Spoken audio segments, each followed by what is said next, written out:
Bienvenue dans cette nouvelle vidéo dont le thème cette fois est l'identité, ou en tout cas l'identification, le processus d'identification. Donc c'est pour préciser des questions de Dorlis sur une des vidéos, je pense que c'était sur le lâcher-prise, puisque le lâcher-prise va nous inviter, dans la vidéo précédente j'en parle, à regarder nos conditionnements et à les lâcher. Et c'est sûr que dans nos conditionnements, nous avons des conditionnements identitaires. Donc la notion d'identification, la notion d'identité va être très forte.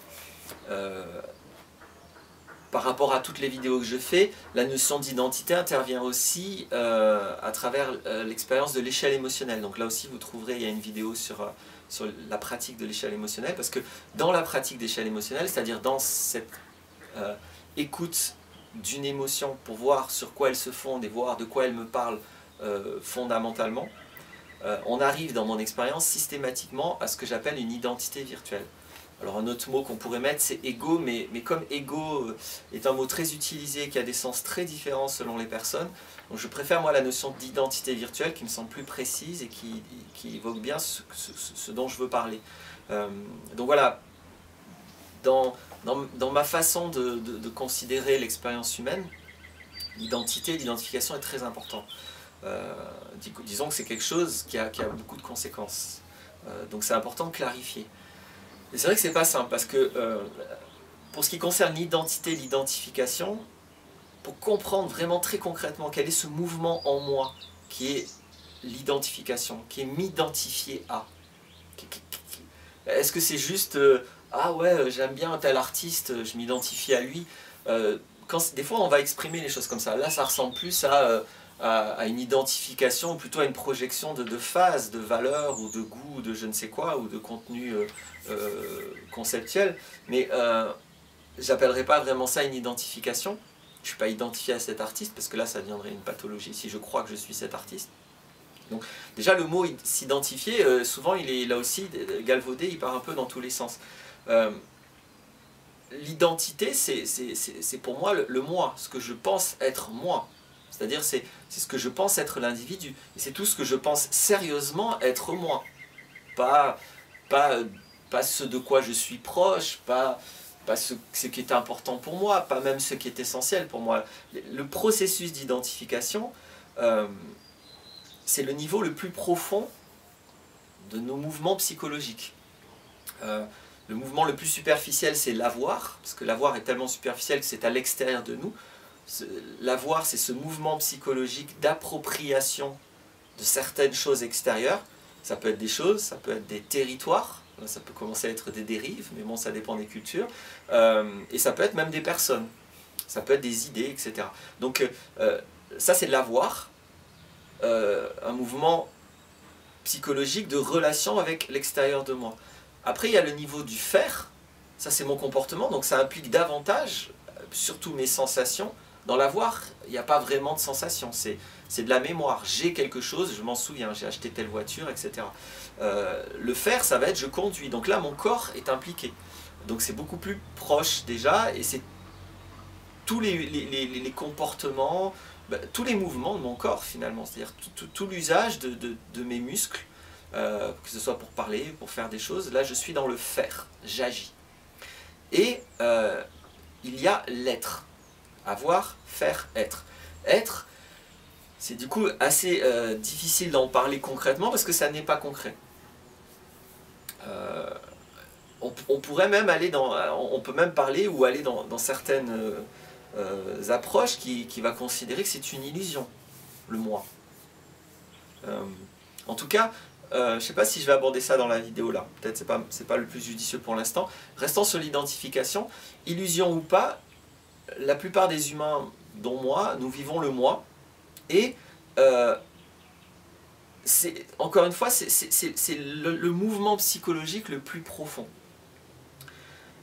Et donc le plus abstrait, c'est pas tangible. Je pourrais dire c'est notre mobilisation première. Et qui peut souvent être inconsciente. C'est-à-dire c'est comment je pense ce que je suis. Alors, Dit autrement, ça pourrait être, mais ça risque de ne pas être satisfaisant en tant que processus d'identification. Mais en tant que contenu, c'est-à-dire en tant qu'identité, mon identité, ça va être tout ce que je pense être moi. Quelque part, à chaque fois que je dis je suis français, je suis bouddhiste, je suis écologiste, je suis de gauche, je suis aussi telle ville, de telle famille. Donc tout ce que je pense derrière je suis, ça va être mon identité. Et bien sûr, on voit tout de suite que c'est très différent selon chacun. Donc on peut aborder simplement la notion d'identité comme ça. C'est tout ce que je crois être, tout ce que je suis. Je peux aussi être mon métier. Et concrètement, ça, quelque part, ça n'est que la manifestation du processus d'identification. Si je pense que je suis, c'est qu'au préalable, je me suis identifié. C'est-à-dire j'ai fait un mouvement en faisant comme un amalgame, comme une fusion entre ce pouvoir de vie que j'ai individuel. Je peux bouger ce corps et je ne peux pas bouger le corps d'un autre. Avec mon pouvoir, je ne peux pas, par télékinésie, déplacer les arbres, etc. Donc, dans l'univers, le jeu, c'est cette entité qui contrôle, pour ce qui me concerne, ce corps. Ça, c'est un absolu. Et ce mouvement-là, je vais rapidement, sans m'en rendre compte, le penser. Déjà, je vais dire que c'est moi, ce qui est déjà un parti pris. Donc, je vais m'identifier parce que ce mouvement, je vais le fusionner, je vais l'associer à quelque chose. Et donc je peux l'associer à quasiment n'importe quoi. Parce que de toute façon, c'est un mouvement psychologique. C'est pas une réalité. La réalité, c'est ce corps et le pouvoir direct que j'ai sur ce corps. Tout le reste, et encore là, j'utilise des mots, mais j'essaie d'être le plus factuel possible. Tout le reste, ce sont que des mouvements psychologiques, des inférences, des interprétations. Et je vais investir ça quelque part dans un projet, mais c'est un projet très spécial parce que c'est un projet identitaire. C'est voilà, je suis ça. Je suis ça. Et c'est cette mobilisation qui va faire tout le reste de ma vie, qui va faire ma motivation, qui va faire mes émotions, qui va faire mes décisions, qui va faire mes interprétations, qui va faire mes raisonnements, parce que c'est à partir de moi et à partir de mes investissements identitaires à partir de là que tout le reste découle. Donc, l'identification, pour les personnes qui sont vraiment intéressées à essayer de poser leur conscience précise, c'est ce mouvement vraiment premier. C'est vraiment, j'investis la vie, ou la partie de vie dont j'ai le pouvoir. Je vais dire ça comme ça. C'est j'investis la partie de vie dont j'ai le pouvoir dans un projet. Parce que c'est un projet. Être français, c'est un projet. Être même le fils d'eux ou la fille d'eux, c'est un projet auquel on me conditionne très tôt. Je peux y être identifié. Donc, ça aussi, c'est important de regarder. Quand je dis je m'identifie, je fais des mouvements, c'est pas toujours des choses conscientes. Je peux investir comme ça ce mouvement par choix conscient, maîtrisé, ou je peux l'avoir fait totalement inconsciemment et par pur conditionnement de mon environnement.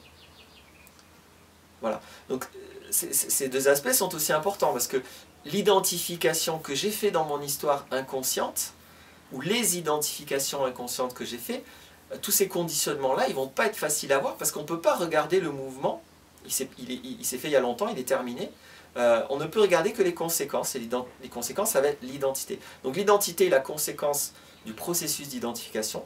La plupart des processus d'identification, on les a fait il y a longtemps, c'est terminé, souvent on les a fait inconsciemment. Donc si vous voulez vraiment prendre conscience du processus d'identification, le seul moyen, c'est d'investir.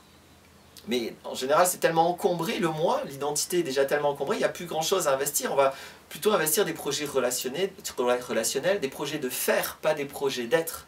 Donc la personne qui, à un moment donné dans sa vie,